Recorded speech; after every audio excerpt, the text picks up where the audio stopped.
San Diego, California, 15th of January, 1942. Subject, volunteers for a special battalion. A call has been issued by the commanding general for volunteers for a special battalion to be formed at once. Now, this battalion will go into training for a particular combat duty overseas.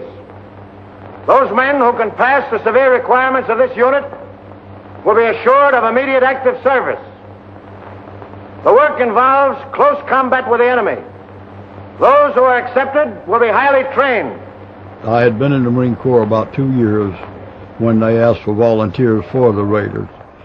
They opened the applications to anybody that was enlisted in the Marine Corps. And I understand that there was 15,000 applications that was presented for the Raider battalions.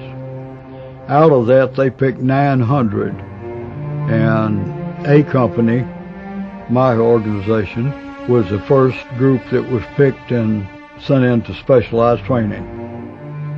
When I joined Colonel Carlson's Raiders at a farm outside of San Diego, 15 miles or so, called Jack's Farm, we lived on the ground and had a chicken coop as our kitchen where our food was prepared, and we had training 7 o'clock in the morning till 10 o'clock at night. Well, after the Raiders was formed in Camp Elliott, California, we trained for about 6 weeks and then went to Honolulu. And there we trained rubber boats and submarines. And then we made a lot of landings from the sub into the rubber boats in the surf to see if we could handle the surf. Because we got knocked in the water. It was a lot of fun, you know. Rubber boats turned over, and then we had to dive for the gear. That was great. We had a good time. When we left Pearl Harbor, we knew we were going off to find and fight the enemy. It was a well-executed movement on the part of the Navy as far as the quarters in the submarine. They did the best they could to, they tore out all the torpedo storerooms, and that's where they made portable bunks for us to sleep in. We were pretty well confined to our bunks in the quarters in which our bunks were, and getting up to go to chow. Long about 5 in the afternoon, the air got awful thin.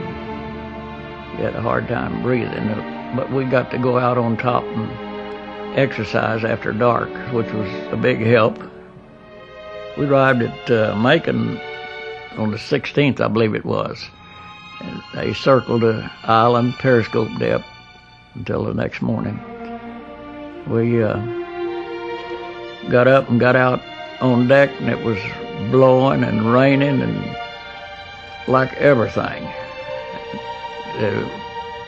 I think they had planned for us to get in the boats and then they'd submerge out from under us, but that plan fell through. That was quite a chore. Sometimes the boats would be up 3 foot, and the next time they'd go down, it'd be 8, 10 foot. So we had a hard time getting up and down into them. We got to the beach, about 20, 30 minutes, started the fight for real. My machine gun section had a certain field of fire to go, and we set up and we put our mortars into operation. We set our machine guns up, and we laid down a field of fire for the individual squads to move up and engage the enemy. It was an intense firefight, 30, 40 yards apart.